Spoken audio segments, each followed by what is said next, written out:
Assalamualaikum warahmatullahi wabarakatuh. Kami dari kelompok 5 yang beranggotakan Saya Mita Rosa Salsabila. saya Divani Rahma Putri, Saya Nima Wisa. Saya Alifia Dea. Saya Syaira Fazrian. Di dalam video ini kami akan menampilkan hasil analisis kami mengenai pengaruh promosi terhadap penjualan produk di kedai kopi Ombeo. Di video ini, kita akan membahas tentang profil kedai ombeo dan biliar. Coffee shop merupakan salah satu tempat favorit bagi anak muda di zaman sekarang. Karena mereka sering menghabiskan waktu di kedai kopi untuk bercengkrama dengan teman, mengerjakan tugas, atau hanya sekedar bersantai. Dari sekian banyak kedai kopi yang ada, kami akan membahas dan menganalisis salah satu kedai kopi yang terletak di Kota Bekasi, yaitu kedai kopi Ombeo dan biliar. Kedai kopi Ombeo masih tergolong baru, karena kedai tersebut baru berdiri pada pertengahan tahun 2022 oleh seorang pemuda bernama Faik Billah. Beliau terinspirasi dari kesuksesan bisnis Domino's Cafe yang berada di Las Vegas. Di kedai ini tidak hanya menyediakan berbagai macam makanan dan minuman, tetapi juga menyediakan fasilitas permainan biliar. Hal ini bertujuan agar suasana kedai tidak terlihat membosankan dan nyaman untuk bersantai. Di sini saya akan menyampaikan pengertian promosi yang dikemukakan oleh Philip Kotler pada tahun 2000. Ini menekankan bahwa promosi adalah suatu proses komunikasi yang bertujuan untuk menciptakan pertukaran yang saling menguntungkan. Promosi dilakukan melalui berbagai media dan sarana untuk menyampaikan pesan kepada target pasar. Selanjutnya ada alat promosi. Dari beberapa alat promosi yang dijelaskan oleh Kotler dan Armstrong di atas, beberapa alat promosi penjualan konsumen telah disebutkan juga oleh Duncan, yang di dalam bukunya itu berjudul EMC Using Advertising and Promotion to Build Brands. Tetapi Duncan juga menambahkan beberapa penjelasan mengenai alat promosi penjualan konsumen tersebut. Berikut penjelasannya. Yang pertama itu ada kupon. Kupon merupakan sertifikat dengan nilai yang ditentukan untuk menurunkan harga pada item tertentu. Kupon biasanya didistribusikan melalui koran atau majalah, penawaran di dalam toko, di dalam sebuah paket, ataupun dikirim melalui surat. Selanjutnya ada price reduction, yang merupakan penurunan harga jangka pendek dalam berbagai bentuk, seperti diskon, buy one get one, on-pack coupons, program paket. Price reduction yang digunakan beberapa perusahaan untuk menarik pelanggan. Yang ketiga ada premium. Dalam konteks promosi penjualan, premium ini merupakan barang yang ditawarkan secara gratis atau dengan harga murah untuk mendorong respon pembelian dari pelanggan. Premium ini dapat meningkatkan citra merek, memperluas basis pelanggan dengan menarik pelanggan baru, meningkatkan penjualan dan penghargaan bagi para pelanggan. Selanjutnya ada sampling atau sampel. Sampel ini memberikan kesempatan kepada calon pelanggan untuk mencoba produk tertentu sebelum pelanggan mengambil keputusan untuk melakukan pembelian. Dan di sini ada bauran promosi menurut Kotler dan Gary A. Pada tahun 2000, bauran promosi adalah ramuan khusus dari iklan pribadi, promosi penjualan dan hubungan masyarakat yang dipergunakan perusahaan untuk mencapai tujuan iklan dan pemasarannya. Promosi penjualan adalah bagian dari bauran promosi. Menurut Belch, pada tahun 2001, 524, promosi penjualan dapat didefinisikan sebagai pengaruh secara langsung yang menawarkan nilai tambah atau insentif sebuah produk yang ditujukan kepada distributor ataupun pelanggan dengan tujuan untuk melakukan penjualan secara langsung atau jangka pendek. Selanjutnya ada bauran pemasaran kedai kopi Ombeo dan biliar. Nah, yang pertama itu ada produknya. Di kedai ini itu mereka menyediakan berbagai macam varian minuman serta makanan siap saji. Nah, untuk minumannya sendiri itu mulai dari kopi-kopian, teh-tehan, terus wedang jahe, lalu susu bubuk, minuman serbuk, itu mereka menyediakan. Dan untuk makanan sendiri, mereka itu menyediakan seperti makanan cepat saji, seperti somai, dimsum, bakso aci, kentang goreng, sosis bakar, otak-otak, fishball, dan layaknya seperti kedai lainnya, mereka juga menyediakan aneka ragam Indomie. Yang kedua ada harga. Kedai kopi Ombel dan Biliar menjual produk dengan harga di bawah para pesaingnya, yaitu mulai dari harga 5.000 sampai dengan harga 12.000. Yang ketiga ada promosi. Kedai kopi Ombel dan Biliar melakukan promosi secara daring melalui berbagai platform media sosial seperti Instagram, WhatsApp, dan Telegram. Yang keempat ada tempat. Kedai kopi Ombel dan Biliar ini memiliki tempat yang strategis dan mudah ditemukan. Selanjutnya, segmen pasar pada kedai kopi Ombel dan Biliar. Kedai kopi Ombel dan Biliar ini menampilkan 3 segmen pasar utama, yaitu pelajar atau mahasiswa, pekerja kantoran, dan juga segmen organisasi masyarakat. Segmen pelajar atau mahasiswa ditargetkan dengan harga yang terjangkau dan fasilitas yang nyaman. Segmen pekerja kantoran ditargetkan dengan menu yang beragam dan fasilitas yang mendukung untuk bekerja atau belajar. Lalu selanjutnya untuk segmen organisasi masyarakat ditargetkan dengan fasilitas yang mendukung untuk mengadakan pertemuan atau acara. Selanjutnya yaitu strategi pemasaran dari kedai kopi Ombel dan Biliar. Kedai kopi Ombel dan Biliar menerapkan strategi pemasaran digital dan offline seperti WhatsApp, Instagram, dan Telegram untuk menjangkau target pasar yang lebih luas. Dan kedai kopi Ombel dan Biliar memasang banner atau poster yang di lokasi yang strategis. Selain itu, fasilitas hiburan yang disediakan yaitu biliar dapat menjadi daya tarik tersendiri bagi pelanggan. Pembahasan selanjutnya yaitu matriks SWOT dari kedai kopi Ombel dan Biliar. Di dalam matriks kita membagi 2 bagian yaitu internal dan eksternal. Untuk internal berisi kekuatan atau strength dan kelemahan atau weakness. Untuk kekuatannya dari kedai Ombel dan Biliar yaitu ada beberapa poin. Yang poin pertama, harga yang ditetapkan sesuai dengan kantong para anak muda. Yang kedua, lokasi yang strategik karena di sekitar pemukiman ramai. Yang ketiga, ada tempat fasilitas sarana hiburan berupa biliar dan game board. Yang keempat, produk yang disajikan sesuai dengan segmentasi pasarnya atau anak muda.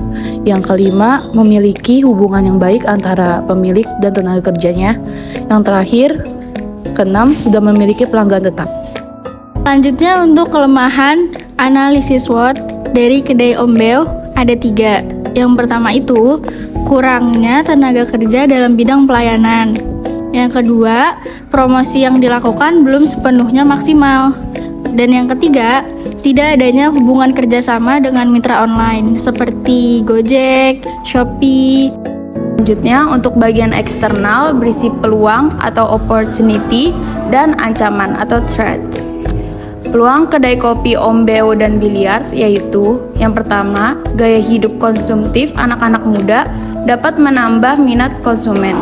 Yang kedua, dapat mengembangkan bisnisnya dengan menambah produk baru dan membuka cabang lain untuk menguasai pasar. Yang ketiga yaitu memperluas jaringan untuk meningkatkan daya jual beli. Yang keempat yaitu melakukan strategi promosi dengan lebih maksimal lagi agar konsumen tertarik. Yang kelima yaitu tren biliar yang meningkat. Lalu yang terakhir yaitu ancaman. Untuk ancaman yaitu ada 4.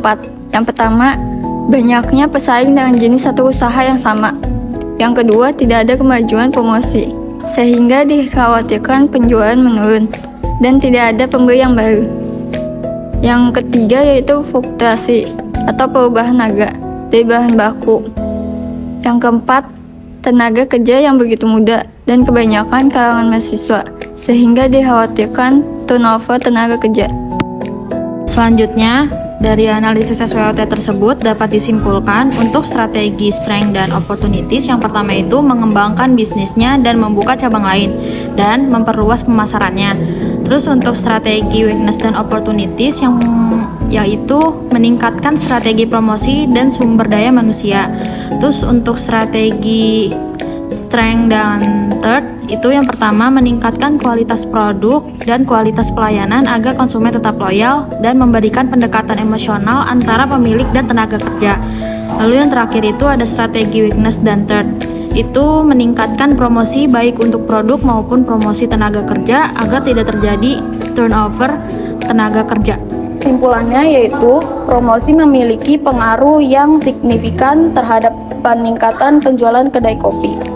Hal ini terbukti dari data penjualan kedai kopi Ombel dan Biliar yang meningkat sebesar 50% dari tahun 2022 ke tahun 2023. Peningkatan penjualan tersebut didorong oleh kegiatan promosi yang dilakukan oleh kedai kopi tersebut, seperti pemberian diskon dan promo yang menarik, pemasangan iklan di media sosial dan di media cetak.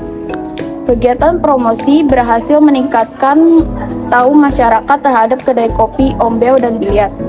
Hal ini menyebabkan lebih banyak yang berkunjung ke kedai tersebut. Selain itu, kegiatan promosi juga membantu kedai kopi tersebut untuk menjangkau target pasar yang lebih luas. Oleh karena itu, kedai kopi perlu melakukan kegiatan promosi secara rutin dan berkelanjutan untuk meningkatkan penjualan. Ya Kak, perkenalkan saya Mita Rosa Sabila, saya perwakilan dari kelompok 5 dari mata kuliah Manajemen Strategik, ingin melakukan wawancara mengenai usaha kedai kopi Ombe ini Kak. Sebelum melakukan wawancara, perkenalkan Kakak dengan siapa Kak? Dengan Faik Bila. Nah, di sini langsung aja ya kayak langsung wawancara. Di sini visi dan misi pada kedai kopi Ombeo dan Biliar ini apa sih Kak? Atau visinya apa? Misinya apa? Oh, terkait dengan visi dan misi, kedai kopi ini berkomitmen untuk menjadi tempat yang nyaman. Yang pertama pastinya kan untuk kenyamanan. Yang kedua menyenangkan bagi pelanggan dengan memberikan inovasi yang baik. Untuk mencapai visi ini, kedai juga akan berinovasi dalam hal produk, pelayanan, dan suasana. Jadi kita fokus untuk bagaimana para customer kita ketika datang itu dengan fasilitas yang ada, kenyamanan, dan kenyamanan itu bisa terpenuhi semuanya. Oke gitu. Terus bisa deskripsi usaha pada kedai kopi ini nggak Kak? Kalau untuk usaha ya, ini kan udah namanya ada kedai ombeo and biliar, otomatis itu ada dua perpaduan. Jadi yang pastinya fokus untuk kedainya, kedai itu pasti ada makanan dan aneka minuman. Dan biliarnya itu, jadi kita menyediakan fasilitas jasa sewa biliar. Jadi ya kombinasi, jadi bukan satu fokus dalam satu tujuan aja ya. Jadi kita ada dua segmen yang berbeda, tapi ini dilebihkan untuk menjadi satu kesatuan. Terus di sini apakah promosi berpengaruh terhadap penjualan produk di kedai kopi Ombeo dan Biliar ini Kak? Ya kalau dalam promosi ya pastinya usaha itu pasti butuh namanya sebuah promosi. Tanpa promosi kita tidak akan bisa menyampaikan keadaan, suasana atau tempat yang kita sediakan, produk yang kita sediakan kepada para customer. Jadi kalau menurut saya pribadi, promosi itu dalam usaha itu sangat penting, dan ulasan-ulasan itu dari para customer itu menentukan customer itu akan balik lagi atau tidaknya. Terus jenis promosi apa aja sih yang dilakukan kopi Ombeo Biliar ini untuk meningkatkan penjualan produknya? Untuk jenis-jenis promosi ya, yang pastinya kita ada promosi secara langsung dengan para customer itu datang ke tempat, melihat tempat yang kita sediakan, merasa puas atau tidaknya. Yang kedua ya kita juga ada promosi melalui media sosial, Instagram, WA, dan lain sebagainya. Dan pastinya kepuasan lagi sih. Kepuasan pelanggan. Iya, jadi kita berupaya dengan mengadakan promosi itu agar pelanggan yang datang ke kita itu merasa terpuasi dengan fasilitas-fasilitas yang telah kami sediakan. Terus bagaimana cara menentukan jenis promosi yang tepat untuk kedai Ombeo apa aja? Jenis yang tepat. Kalau secara saya lihat kasat mata ya, secara langsung di lokasi, para customer itu lebih nyaman dengan promosi secara langsung. Jadi ketika dia datang ke tempat, melihat fasilitas yang disediakan, itu salah satu dari bagian promosi. Dengan tempat yang ada perpaduan mix itu antara kedai dan biliar, itu menjadi nilai tersendiri. Begitu. Terus untuk mengukur aktivitas produk yang dilakukan oleh kedai kopi Om Biliar ini apa? Aktivitas produk apa tuh? Coba bisa Eh, aktivitas promosinya itu sendiri. produk, terkait produk apa terkait promosi nih? Produk dan promosi. Produk dan promosi. Oh, jadi untuk gimana? Untuk mengukur Untuk mengukur aktivitas aktivitas produk yang dilakukan oleh kedai Om Beu ini. mengukur.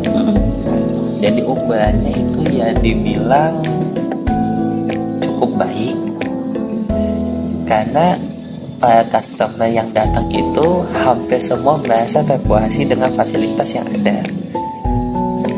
Ya. Gitu. Terus ada lagi nggak sih Kak untuk promosi yang lebih efektif lagi selain untuk datang yang langsung tadi? Promosi yang lebih efektif lagi. Lebih efektif. Promosi lebih efektif itu adalah info dari teman ke teman. Mulut ke mulut ya Kak? Mulut ke mulut itu udah efektif sekali menurut saya. Soalnya ketika dia datang merasa puas, dia bakal cerita ke temannya dengan harga yang standar, dengan tempat yang cukup nyaman, dengan fasilitas yang memadai, itu bakalan jadi nilai plus untuk nilai promosi. Jadi mulut ke mulut, ya awalnya datang satu, dia bakalan bawa yang lain. Oke, segitu aja ya Kak wawancara kami. Terima kasih ya Kak Faik. Nah, Sekian video analisis dari kelompok kami. Kurang lebihnya mohon maaf. Wassalamualaikum warahmatullahi wabarakatuh.